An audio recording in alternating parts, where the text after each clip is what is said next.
excited to have you here. Well, thanks for the invite. It's a pleasure to be here. So we're just going live on YouTube, and then we will get bumping. Okay. We're so excited to do this. We've got some really great questions that I'm really excited about. Going live on YouTube, and then we will and try not to do, there's so many technical things to this that have happened in the past where I end up having my voice dub over and the YouTube stuff and all that. Now, is this really a happy hour? Are people really drinking, or is it just like... Yeah, go ahead, booze it up. Hopefully you got something going on there for you. Well, we'll get started. Butler, questions, is that how it worked? You're going to ask the questions? I'm going to ask some of these questions. We've got some that have already been submitted. You see the one from Harry Russell that we'll hopefully get to. And guys, keep on throwing questions in and we'll go that way. But you're joining us from Mercury Public Affairs. And you used to work and have worked on and off with Senator Booker. And I've worked with his office in the past, great people over there. And you've done some incredible stuff. I think the thing that stands out to me is probably one of the more challenging things must have been the Sandy relief. Yeah. And so we've been really lucky to have so many people who've not only had campaign experience, but true legislative and sort of executive work experience and getting out into the communities and really doing the work of, being a politician and being supporting those efforts. So we're just really grateful to have you on and all of your incredible expertise. We'll start out with just kind of a softball. How did you get into politics? Well, it's funny. So I got into politics trying to figure out what I was going to do for the rest of my life. And so, I graduated from undergrad, was working odd and end kind of jobs. And a mentor of mine said, just go back to school.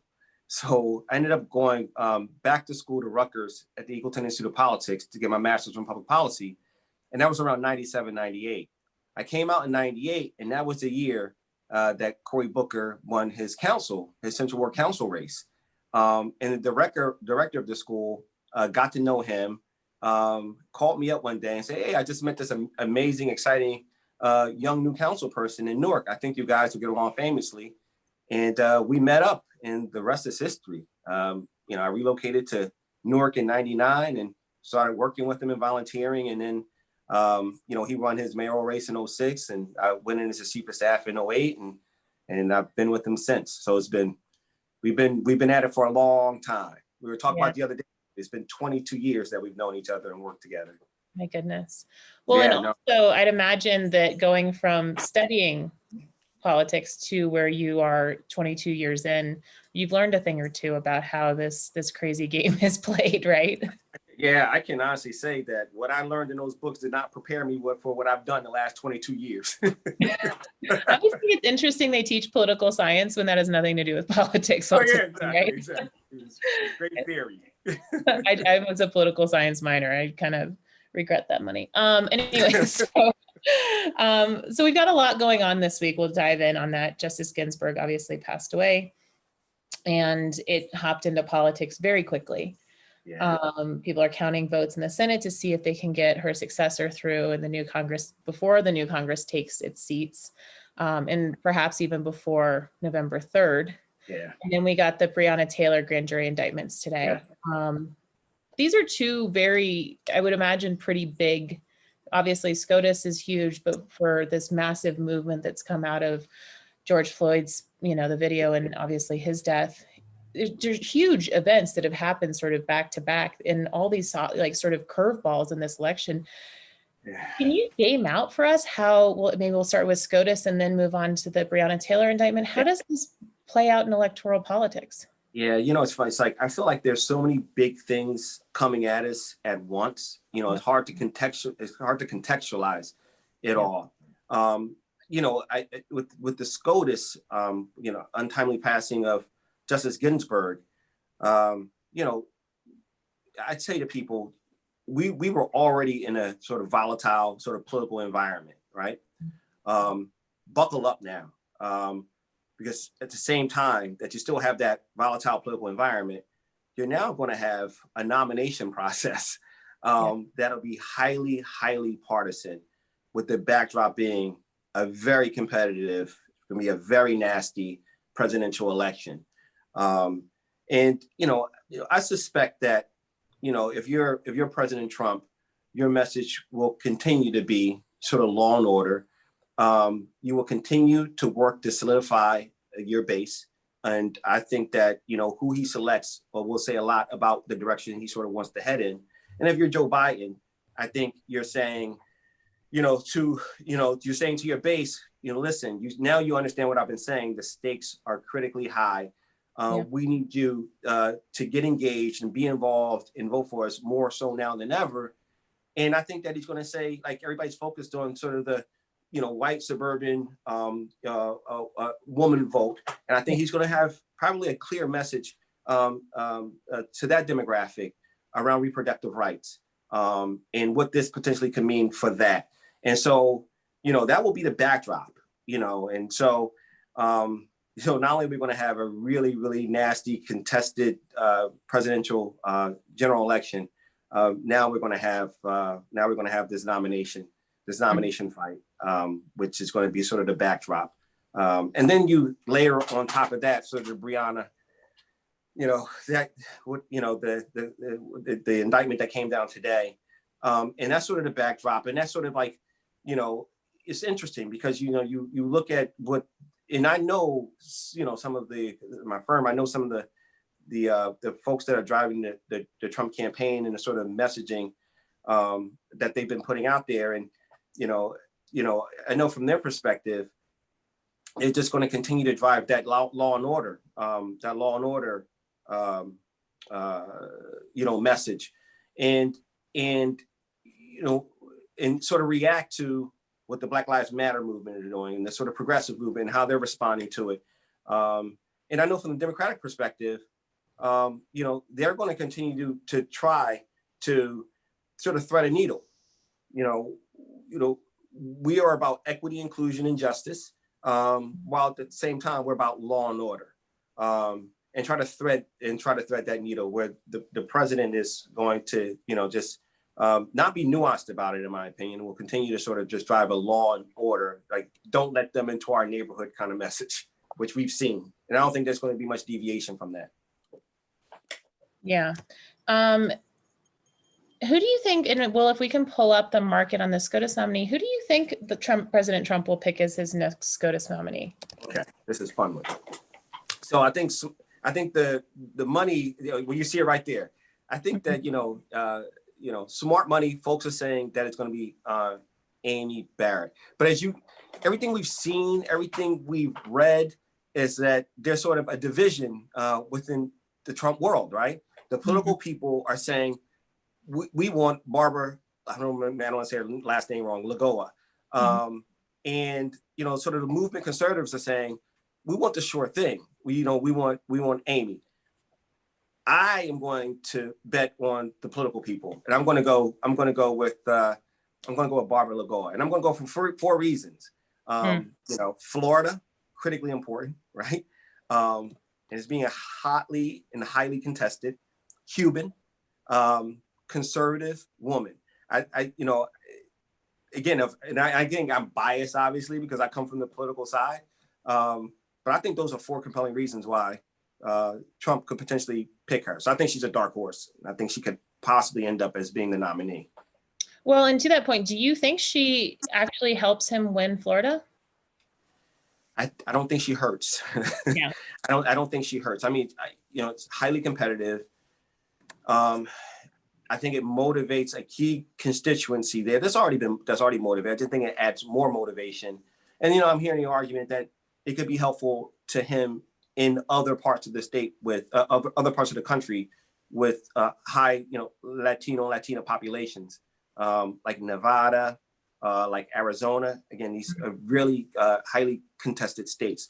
So again, I'm a little biased towards sort of the political side of the ledger, but I think those are compelling arguments. Yeah, well, and to that point, actually, I've learned that when I've used the words "to that point" pretty much the entire time. So I've got to figure out a better segue part. My mom was like, "You got to stop saying it." But we've seen both Florida and North Carolina flip to red. with more of a margin than previously held. Arizona is tightening, as well as Wisconsin and Pennsylvania. What are the lowest hanging fruits for either Biden or Trump to take out of those? You know, which states do you think are the lowest hanging fruit for either candidates? So with Trump, I think low hanging fruit. North Carolina, he should win North Carolina. And Florida, I think Florida is trending in his direction. Yeah. And again, on the political side of ledger, I think that if he picks the justice we were just talking about, that I think that only helps. I don't think that hurts. But they've proven, over previous election cycles that they have the infrastructure to get it done in very tight. Like, they're winning with like minuscule margins, but they're winning. And the Democrats haven't been able to overcome that yet. And there's been a lot of money on the Democratic side, both the IE side and the hard side, to try to move the needle, and they just haven't been able to sort of get over the mountain. Biden, I think low hanging fruit is Wisconsin. He should win Wisconsin, and I think he should win Pennsylvania. Pennsylvania is fascinating to me because it's much more competitive than I think it. I think it should be, than I predicted it to be. But he's Scranton Joe. He should win Pennsylvania. And then I just think Arizona is just going to be a dogfight. I think it's just a toss up. And I suspect the Senate race will have something to say about that. But yeah, I think for Trump, it's North Carolina, Florida, and for Biden is Wisconsin and Pennsylvania. Yeah, I had a friend say to me recently, I hadn't heard this, and I have to look up where the quote comes from, but that Pennsylvania is Pittsburgh on one side, Philadelphia on the other, and Alabama in the middle. Believe me, I grew up in Pennsylvania. Yeah. I grew up in Philadelphia. I went to college in Lancaster, Pennsylvania. So yeah, I spent time on the eastern part, and I spent time in the central part, and they're two dramatically different places and two dramatically different demographics. If Trump wins, why would he win in Pennsylvania? Where would be if he wins, why would he win Pennsylvania? Yeah. How would he win Pennsylvania? Yeah. So if Trump, so much in the same way that he beat Clinton in 2016, to be frank, you had an overwhelming turnout among white, non-educated folk in the middle of the state. I mean, unprecedented. And then you didn't have the same turnout in sort of the Philadelphia area, in the suburbs surrounding Philadelphia, in the Pittsburgh area, suburbs around, and then these little pockets of sort of blue in a sea of red. You didn't have the same turnout. I mean, she won them substantially, percentage-wise, but she didn't have the same turnout that Obama had in 12 and 8. And so if you have that same sort of turnout model, he can pull it off. I mean, if you look at the polling right now, he's not within the margin of error, but he's close. Yeah. He's close. And then if you listen to, what a number of people who are looking at these polls say, that Trump's demographic is woefully sort of underrepresented in the samples in these polls. So, those are the things that keep people like me up, late at night. Well, that's the Trafalgar group out of the Midwest. We've asked them, we've tried to reach out to them, see if they would come on, but they've, or the polling group said, we got it right in 2016. And that's what they continue to say is, the sample sizes are underrepresented for the president. So question from Andrew Miller on messaging in key contested states in the 2020 presidential election. Do you expect Biden and Trump to change or sharpen their messaging for voters in light of the vacancy on the Supreme Court? Or do you anticipate that they will continue to emphasize the broad things such as immigration, coronavirus, and healthcare that have struck a chord this year? I think our traders have great questions. I'm always so impressed at how. Yeah. Oh yeah. Really good. Yeah. Wow. What do you think is going to happen? I think.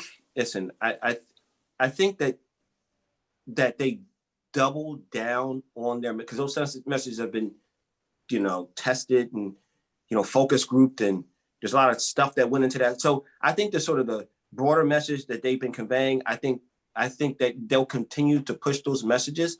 I do believe that there'll be sort of a little bit of a nuanced pivot. And I think both Trump and I think Biden will see this Supreme Court fight as an opportunity. And so, they both know that they're both like this. It looks like the holy grail of the demographics for this presidential election again, because you keep hearing it from Trump, you hear from Biden, is the white suburban, female voter. Yeah. And so they're both going to be messaging to that voter with the backdrop of the Supreme Court nomination fight, but they'll be saying different things, right? And so like whose message is going to be more compelling to, so I suspect that Biden will be talking about reproductive rights, and I suspect Trump will be talking about law and order. And and I think they'll sort of double down on that message, probably in a more nuanced, more focused way to that specific demographic.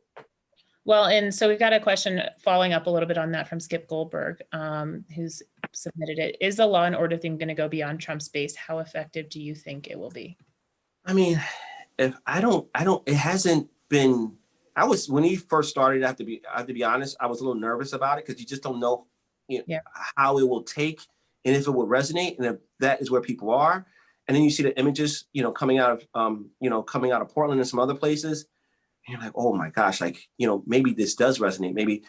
But everything I've seen polling wise up until this point is that the message, it isn't resonating. It's resonating within its base, but it isn't resonating with that demographic that I think he's trying to flip. Mm-hmm. And the last poll I saw is like, if who do you trust more in law enforcement, law and order? Actually, Biden was up by 5 points. The last thing I saw about a week ago on Trump. So I don't think that the message is particularly, I don't think it's working. I mean, maybe they're just doing it to solidify their base, but I don't see it working in those suburban communities. Like, I read something today that spoke to it's sort of a message, it's sort of a message that harkens back to the 1960s. And yet, we've evolved, like those communities have evolved and they're different places than they once were. And no one's really, to be honest, they're not worried about, he's talking about affordable housing. I know he's mentioned Cory Booker a couple of times, affordable housing coming into these places. And people aren't necessarily concerned about that stuff anymore in a way they were generations ago. And so I think that's part of the reason why the message, it's a long way to answer that question, but I think that's one of the reasons why that message isn't sticking. And I'm surprised actually that I haven't seen a pivot, from that message to a more sort of moderated sort of message. But they're just like we're 6 weeks out or 7 weeks out, and they're still, driving that message. And it hasn't really moved the needle much. Like you look at the national polling, Biden still is polling at 50, 51. And I know, you're supposed to focus on states, but that's pretty if people generally say you're at 50, 51, it's hard to overcome that. Right. Yeah. And so, I mean, that's where he is. So it hasn't worked up until this point. And so we'll see, what the pivot is, because my assumption is there has to be a pivot at some point if they don't see the movement that they expect to see. Well, and I think it's interesting with this affordable housing because rent is high across the country.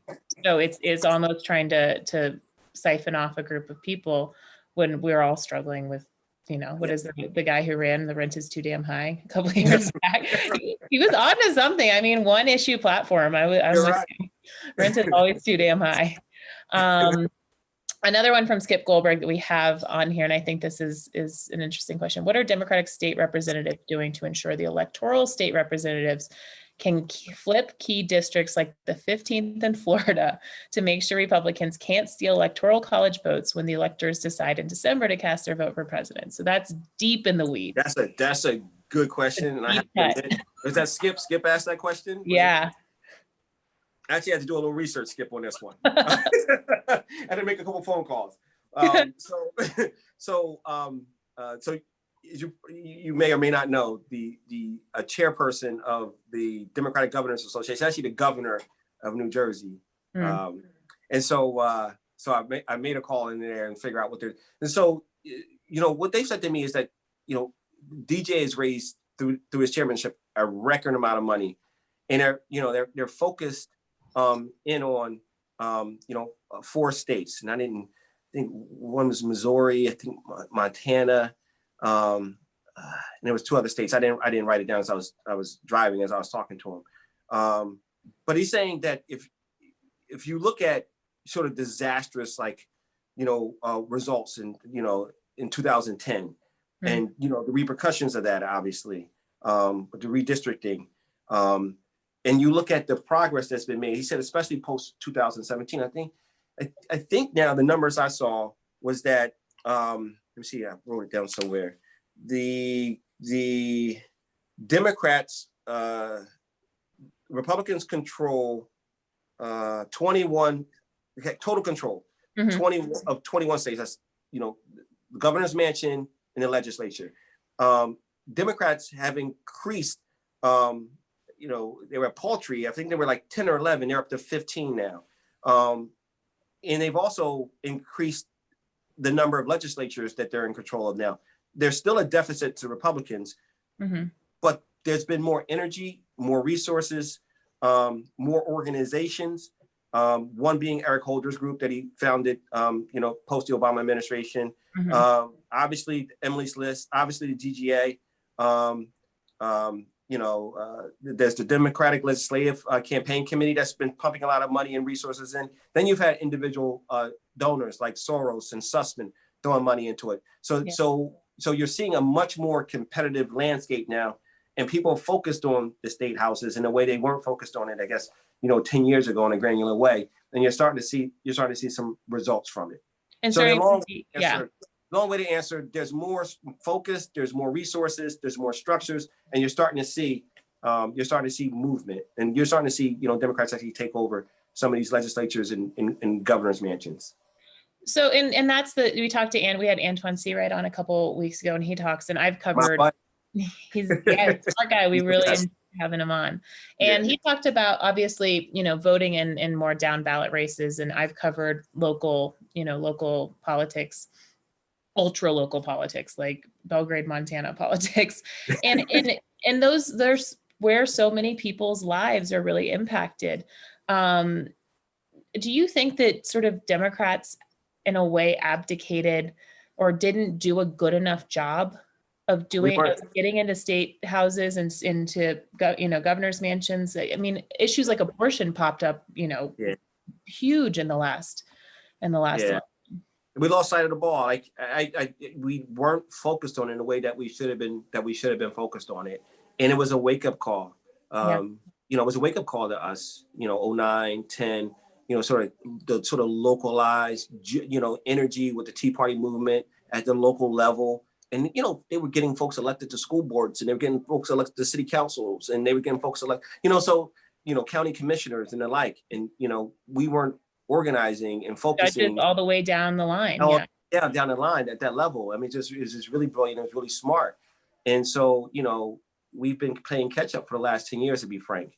You've sort of been in hyperdrive for the last 3 to 4 years, and just trying to catch up, knowing that, you're going to have redistricting controlled by the governor's mansion and legislature around now, right? Next year. So it'd be really fascinating to see how things sort of evolve in the next 5 years, 5-6 years around if Democrats have been able to play catch up.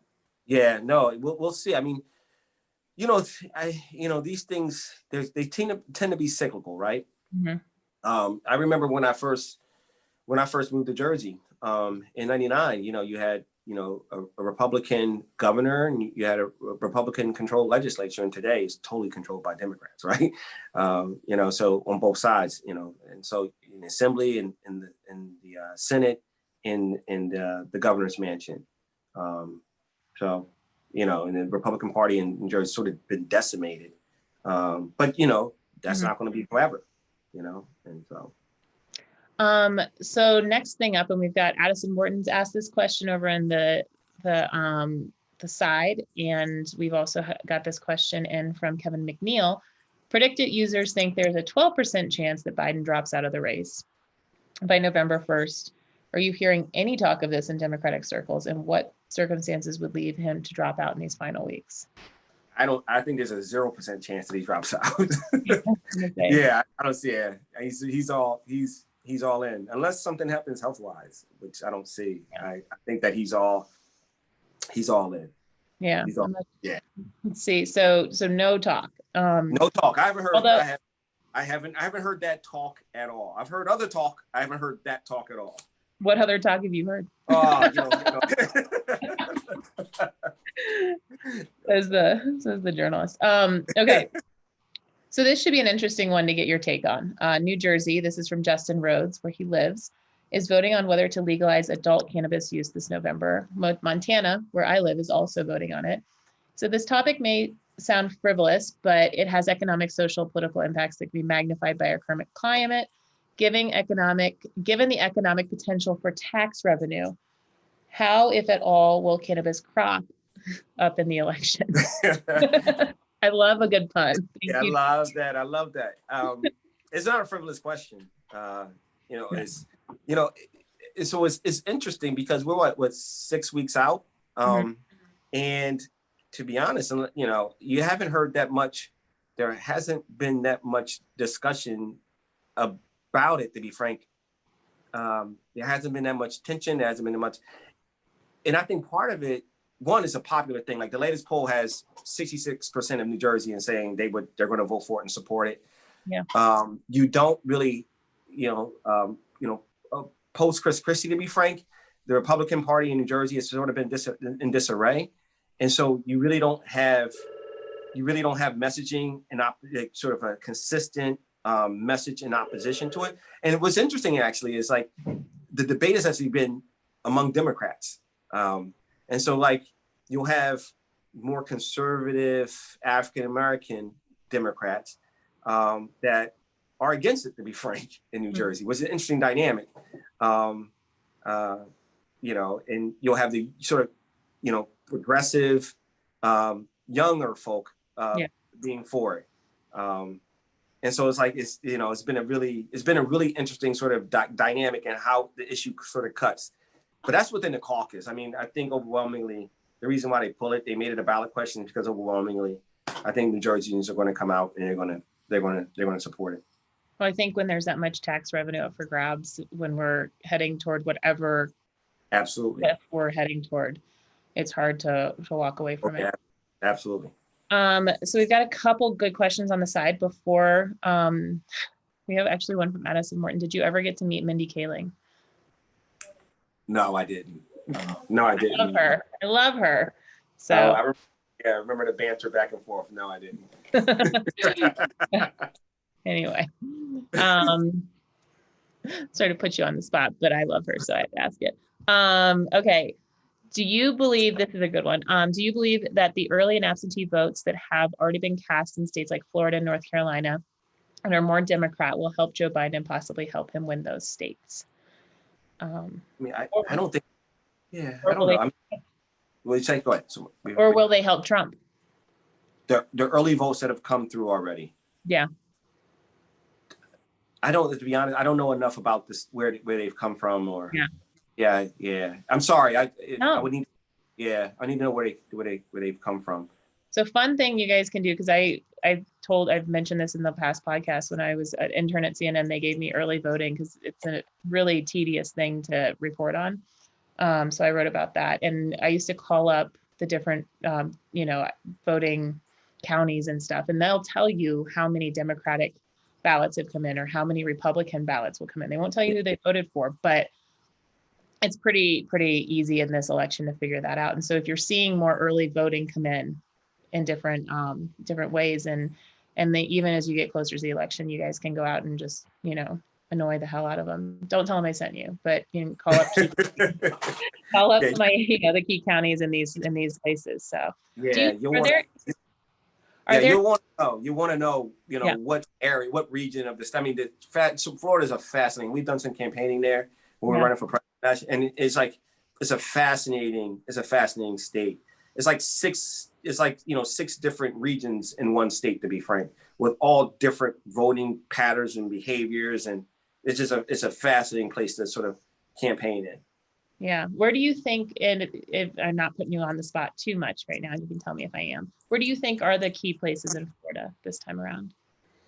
Well, listen, I don't think there's any secret sauce to it. I think that obviously, like, sort of, around the Broward County area, around Jacksonville, around that area up there, I think obviously Broward County, you go south of that, sort of Miami-Dade, but I think that I don't know what's the county, but I know it's sort of the Tampa Bay area. I don't know, I forget what county that is. I think that's going to be key. And I know that, historically, because you've had such a migration of, Puerto Ricans from the island to that area that, Democrats have been like salivating at, like, wow, this is a potential like voting block that we need to like sort of nurture and grow and have come out. And it just haven't been able to, they haven't, up until this point, they just haven't been able to, you know, unlock that secret sauce. But I know every election cycle, that's something that you know, they're focused on like a laser beam. So I would be like paying attention to what happens in that area right there, to be frank. Yeah, I think we had Maria Cardona on a while back, who's fantastic. And she was mentioning how going into the Democratic convention, you know, I don't think that, or maybe, I don't know if she said it on here or if she said it somewhere else, that initially there weren't enough Latino speakers in the DNC, and they went back and they sort of reworked some of it. And it seems like Democrats maybe have struggled a little bit more with Latino voters. Yeah, around. yeah, this time around, it's been at the top of the ticket anyway. I mean, yeah, you know, he's not polling as well as Hillary and Obama and Clinton. You know, former President Clinton before those candidates. He's not polling as well, and you know, you hear a variety of different, you know, reasons why, but you know, that's one of the things that a lot of us are paying attention to. Because a lot of the states that are critically important are really, really close. You know, sort of that vote is going, in that voting block is going to be critically important. yeah. And you know, a percentage here, a percentage there, it's going to turn. It'll turn a state. You know, so that's something I know that they've been focused on like a laser beam, just trying to figure out. You know, How to do it. Yeah. How to do it. How to figure out the messaging points and the like. So we're going to bring in John Phillips. He is our CEO, and he is going to do our lightning round because he's better at it than I am. He has much better hair than I do. Oh my goodness, that's quite some light in there, dude. Yeah, I know. Boy, look at You that. look like you're in a cathedral. Wow, I know. Well, I am in a cathedral. What makes you think I'm not in a cathedral? Like God lighting over you. Okay, Yeah, really okay. So, Mo, so happy to have you on. This is great. Well, thanks for having me, man. Really appreciate it. It's terrific. So I've got 4 questions for the lightning round, and I know we've touched a little bit on this, but I want to know if you're a buyer or a seller. Democratic clean sweep, House, Senate, and presidency. It's currently priced, you know, right around 50-50. You buying? You think it's going to happen? I'm buying, man. I got it. Part is inside of me. I'm buying. I think that it's there. I think that we're right there. We're on the precipice of it. I think, you know, I'm buying it. I'm buying it, John. Okay. So you're buying. You're saying it's going to happen. There's a better. I'm saying it's going to happen. It's going to happen. I'm saying it's going to happen. I'm saying it's going to happen. Listen, I think that you know, if the election is today, I think that Biden. The thing that's interesting about this election for Biden is like it could be a blowout for Biden. Or it could be a nail-biting win for Trump, which is like a fascinating dynamic. But I think that Biden, I'm buying it. I think that he pulls this thing off, and I think that we can win. I mean, listen, you know, I think we can win Maine. You know, I think we can win Arizona. You know, I'm trying to think of all my. I think. Listen. The race in North Carolina is competitive. You know, we can pull that. We could pull that one off. So I'm buying, John. I'm buying. Okay, let's go to Iowa Senate. Okay, that's an interesting one too. Yeah, it's Ernst at 54 cents. You think that's low or high at 54? No, I think that's right on. I think that's going to be competitive. I think it'll be somewhat of a nail biter. I would, you know, I think the incumbent has the advantage there, but just ever so slightly. And, you know, we'll see what Joe is able to do there. But I agree with the assessment here. With the 55 or 54, 55. Yeah. Okay. And so one of our traders follows is how does Ernst's membership on the Judiciary Committee, and we're guessing a yes vote to move SCOTUS nomination process forward, does that help her or hurt her in that race? Listen, I would have to be frank. I have to do a little more digging on surfacey. I'll say surfacey. That's a really fancy word. You know, it clearly helps her in her base. What I would be paying attention to is, you know, what is happening with those voters that, you know, both she and her opponent are going after, that will make up their mind, you know, 7 days prior to election day. I think that'll be the key. But generally a conservative place, I think that, you know, she'll be fine. She'll be in the crosshairs. There'll be a lot of energy there. But ultimately, I think she'll be fine. Okay, let's go to Minnesota for just a minute. Is 75 cents to go Democratic in the Electoral College? Is that too high for Minnesota? No, you know, it's funny. Like, if you would have asked me this 2 weeks ago, I'd have been like, yeah, darn right, it's too high.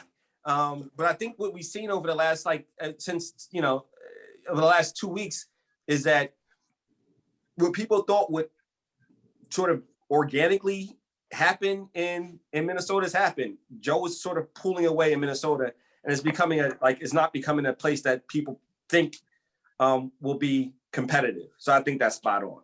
75 cents. It's not too high. I think so. I think it's spot on. Okay, and then the last question's on back to Florida, where we were talking about the Electoral College. You think it's fairly, you know, I know it's, as you said, I think it's, you know, multiple states in one, and it's fascinating. Is 53 cents too low for it to go Republican, or is that about right? 54. Listen, 54 cents too low for the group. It's going to be very, very, very, very tight. So if this represents that, you know, and does this, when you guys see this sort of spread, does that represent a very, very, very, very tight nail biter? Who knows for 2 weeks or 3 weeks who wins this thing kind of election? I mean, it indicates that the you know, there are buyers on both sides saying it's you know, too high or too low. It doesn't indicate what the margin's going to be. Yeah. But it shows that, you know, a majority, you know, the pricing at 54 cents, there are people who may or may not want that outcome, but they're saying 54 cents says it's going to go Republican. Yeah. I actually think that might be a little high. Okay. Yeah. All right. Yeah. Listen, Mo, it's great having you on. I'm going to turn this back over to Allison. Thank you. Thanks, John.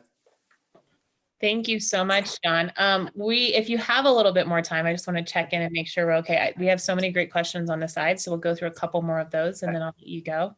But if you need to go, just let us know. Okay.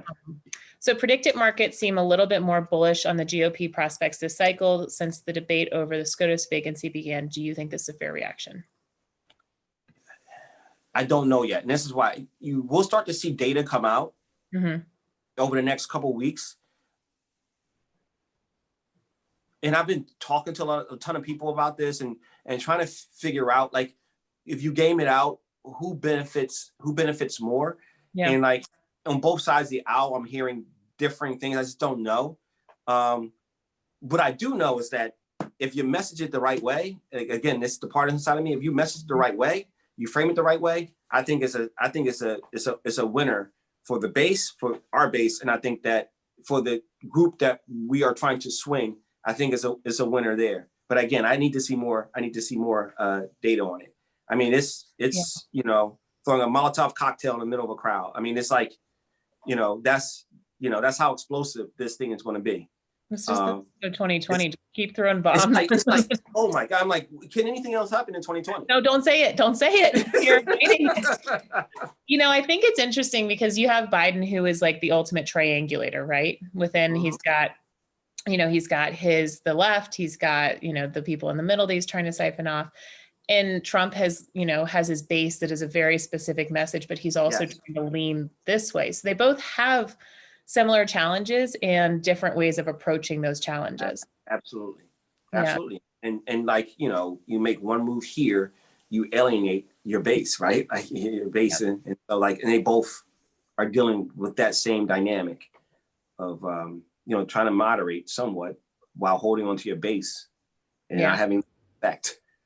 Yeah. God bless. So this is about Mark Kelly. Andrew says is a prohibitive favorite in Arizona. You mentioned that you think it's a pretty competitive race there. I mean, and then we've talked about the down ballot split across, this time. And we had Corey Lewandowski on, who said he thought that Kelly would take the Senate seat, but Trump would take the state. And they were, I guess, kind of just, throw their hands up at that. What do you think of Mark Kelly's coattails? Do you think that's real, or do you think people would vote Trump, vote Kelly? Absolutely. I think that, sort of the Arizona electorate have shown in the past that they'll split their vote. So absolutely, they could vote Trump and vote Kelly. I think he's in a really strong position. I think Biden has to shore up his Latino support. He has to figure that piece out. And he has to figure out sooner rather than later, because, he's going to have a nightmare in these states if he doesn't figure it out. Yeah. That's an interesting. So that, I guess, goes to the point Elizabeth had in here, any voting blocks you hope to surprise us in the election. And I think that seems like the Latino vote. Yes. Yeah. I mean, I'm going to be paying, the stuff I'm going to be paying attention to is I'm going to be paying attention to what's happening in suburban America. I'm going to be paying attention to the Latino vote. If there's any, if there's any movement there, I'm going to be looking at intensity of support. Trump, obviously has Biden beat on intensity of supporters. But I'm looking at intensity of support, and then the three debates. The three debates are going to be critically important for Biden. Oof. I think, it's critically important. And I went to a number of the debates during the Democratic primary, and it's a war of attrition, and so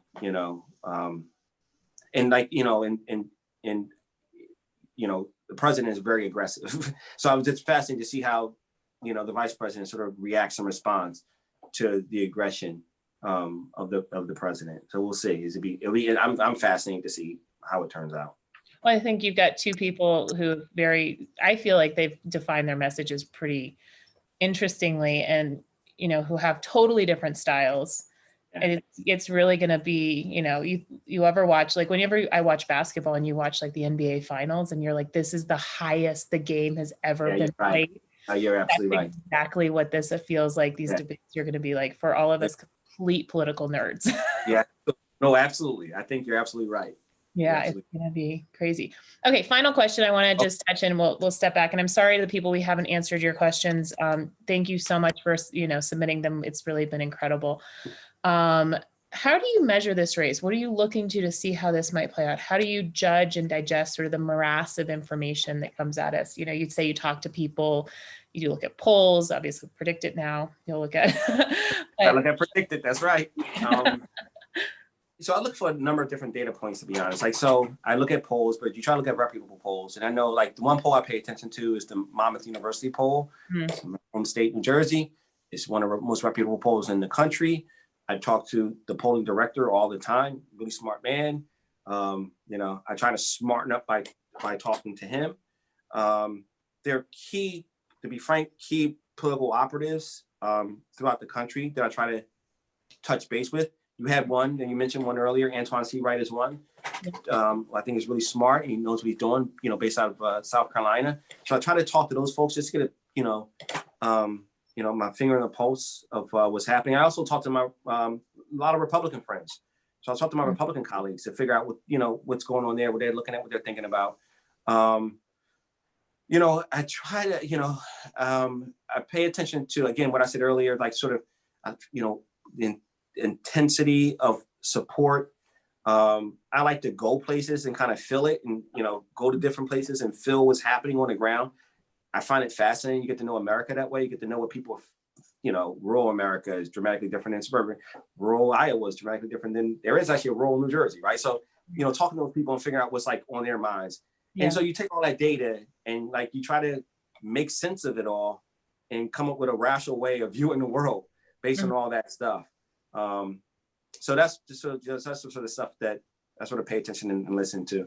And also I like to get into family debates, right? It's interesting because in Philadelphia, I always talk about my uncle, my Uncle John, born and raised in Philadelphia, had never voted until the 2008 Obama election. Voted for Obama, first time that he voted.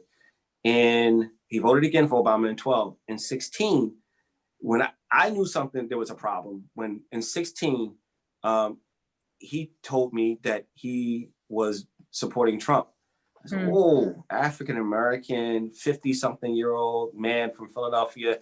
And he was adamant and passionate about his support for Trump. I mean, adamant. Yeah. And I didn't even debate him because he's my uncle and you guys should respect and deference to your elders. And he was adamant and passionate. So I said, okay, I'm going to leave him alone. But I knew there was an issue there at that point. And when I remember the results came back from Pennsylvania that night, and a buddy of mine called me.